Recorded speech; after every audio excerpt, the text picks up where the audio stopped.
Assalamualaikum warahmatullahi wabarakatuh. Yang terhormat Bapak Danar Wicaksono selaku dosen pengampu mata kuliah dasar perlindungan tanaman serta teman-teman yang kami hormati.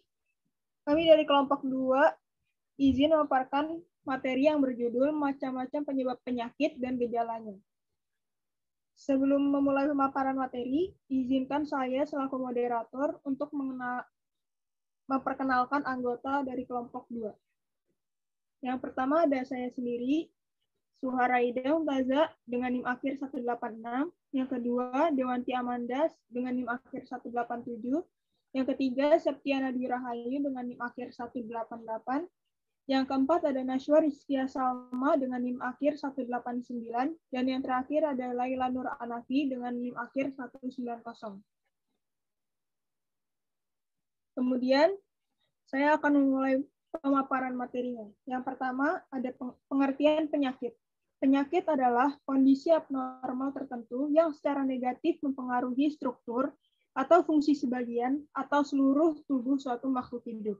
Penyakit pada tanaman dapat disebabkan oleh agen biotik dan agen abiotik. Next slide. Yang pertama ada agen abiotik. Agen abiotik adalah penyebab dari penyakit fisiogenik yang bersifat tidak menular dan non-parasitik. Contoh dari agen abiotik diantaranya ialah suhu terlalu rendah atau tinggi, kelembaban tanah kurang atau berlebihan, cahaya kurang atau berlebihan, oksigen kurang, polusi udara, defisiensi nutrisi, keracunan mineral, dan pH tanah. Yang kedua ada agen biotik. Agen biotik adalah penyebab penyakit biogenik yang bersifat menular dan parasitik. Contoh dari agen biotik diantaranya ialah jamur atau fungi, prokariot atau bakteri dan molekul, tumbuhan tingkat tinggi, virus, nematoda, dan protozoa. Umumnya penyebab penyakit yang menular disebut dengan patogen.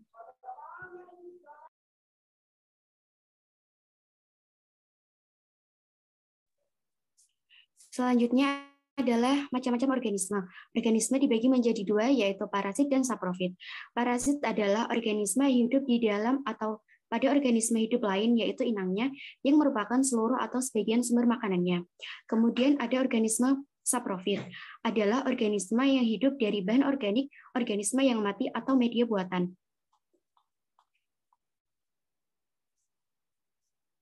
Berdasarkan cara hidup organisme dibagi menjadi 4, yaitu yang pertama parasit obligat, adalah organisme yang tidak dapat hidup tanpa memparasit, tetapi harus mendapatkan makanannya dari organisme hidup lainnya.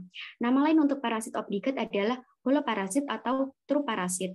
Kemudian yang kedua adalah parasit fakultatif, adalah organisme yang biasanya hidup sebagai saprofit tetapi akan hidup sebagai parasit apabila terdapat inang yang cocok atau karena kondisi sementara menjadi cocok.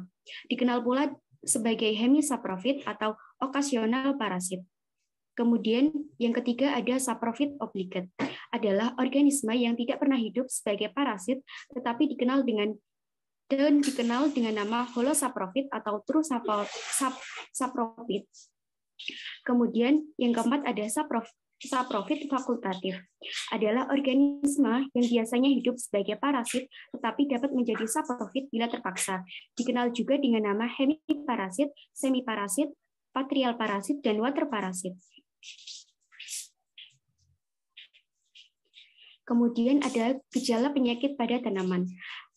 Tanaman sakit adalah suatu keadaan proses hidup tanaman yang menyimpang dari keadaan normal dan menimbulkan kerusakan. Tanaman sakit juga dapat diartikan sebagai kondisi di mana tanaman tidak dapat menjalankan fungsi fisiologisnya dengan normal.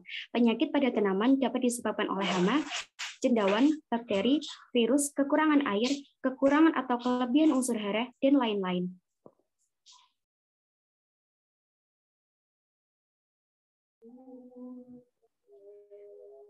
Baik, selanjutnya yaitu sifat gejala yang timbul. Gejala yang timbul dapat dibedakan menjadi beberapa, yaitu gejala lokal atau local symptom, yang merupakan gejala timbul yang hanya terbatas pada bagian-bagian tanaman tertentu saja, misalnya penyakit pada daun, akar, ataupun buah. Lalu ada gejala sistematik atau systematic symptoms, gejala yang timbul disebabkan oleh penyakit yang menyerang seluruh bagian tanaman. Misalnya yang disebabkan oleh virus, di seluruh bagian tanaman terdapat virus, walaupun tepat infeksi pada bagian tertentu dari tanaman tersebut. Selanjutnya yaitu tipe gejala nekrotis yang meliputi gejala yang terjadi karena adanya kerusakan pada sel atau bagian sel atau matinya sel. Contohnya bercak daun atau leaf spot adalah bercak nekrose yang mempunyai batas-batas tegas disebabkan oleh jamur. Nah, bercak daun merupakan hasil infeksi lokal, di mana pertumbuhan jamur terhalang oleh jaringan pemisah. Misalnya, daun padi yang terserang jamur Helminthosporium oryzae, Pyricularia oryzae, daun kapas yang terserang bakteri Xanthomonas campestris FPV.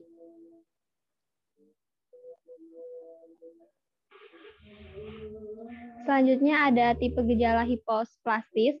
Tipe gejala hiposplastis meliputi gejala-gejala yang terjadi karena terhambat atau terhentinya pertumbuhan sel atau underdevelopment. Contohnya klorosis. Klorosis yaitu terjadinya penghambatan pembentukan klorofil, sehingga bagian yang seharusnya berwarna hijau menjadi berwarna kuning ataupun pucat. Bila bagian yang berwarna kuning setempat, maka disebut mosaik. Misalnya pada daun tembakau yang diserang virus mosaik tembakau atau tobacco mosaic virus atau TMV. Bila pada daun hanya bagian-bagian di sekitar tulang daun yang berwarna hijau, disebut vein bending. Sebaliknya, jika hanya bagian-bagian daun sekitar tulang daun menguning, disebut vein clearing.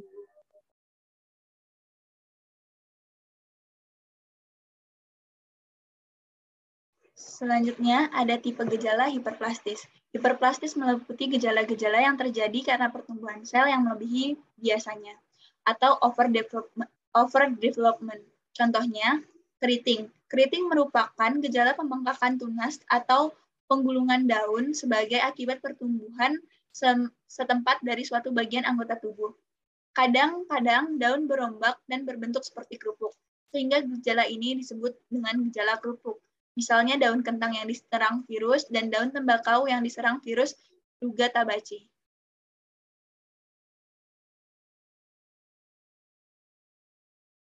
Selanjutnya, patogen yang menyerang tanaman. Yang pertama yaitu ada jamur atau cendawan. Jamur merusak tanaman sebagai patogen dengan mengganggu proses-proses fisiologis pada tanaman yang menjadi inangnya. Serangan tanaman oleh jamur dapat muncul dari tanah. Jamur merugikan tanaman dalam hal pengangkutan zat cair dan garam mineral, mengganggu proses fotosintesis, serta mengganggu proses pengangkutan hasil-hasil fotosintesis. Jamur dapat merusak akar, batang, daun, bunga, dan buah sejak di pertanaman sampai di tempat penyimpanan. Ciri tanaman yang terserang jamur adalah pada tanaman yang layu, jika dipotong tidak akan ada lendir. Saat tanaman tersebut dicelupkan ke air, asap akan keluar, namun membutuhkan waktu yang cukup lama.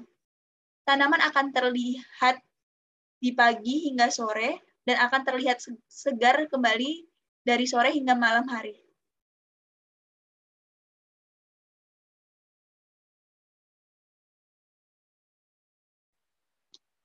Patogen penyebab penyakit tanaman selanjutnya adalah virus.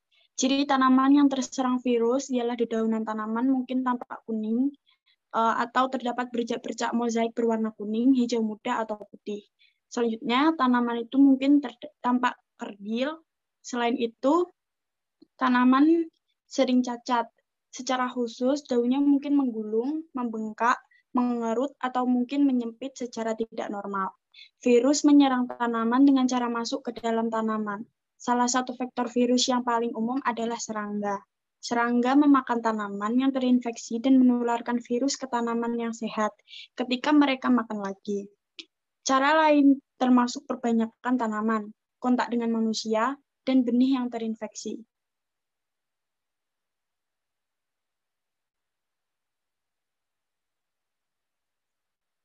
Patogen terakhir adalah bakteri. Bakteri adalah sekelompok makhluk hidup yang berukuran mikroskopis yang biasa pula disebut jasad renik.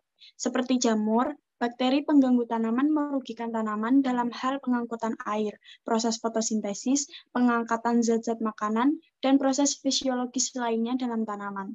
Tanaman yang terserang bakteri seringkali diketahui setelah tanaman tersebut terserang berat, sehingga usaha pengendalian ditunjukkan untuk menyelamatkan tanaman yang masih sehat.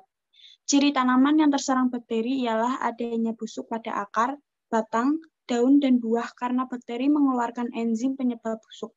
Gejala lainnya adalah bercak daun. Bakteri itu dapat menyebar melalui beberapa cara, termasuk serangga, percikan air, tanaman sakit lainnya, atau alat. Mereka memasuki tanaman melalui lubang kecil, baik melalui kerusakan atau pemotongan, tetapi juga melalui lubang alami di tanaman itu sendiri.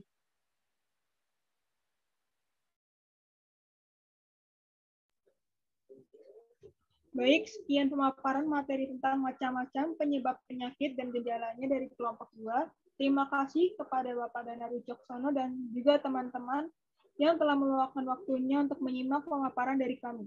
Semoga materi yang kami sampaikan dapat diterima dengan baik. Kurang lebihnya kami mohon maaf. Wassalamualaikum warahmatullahi wabarakatuh.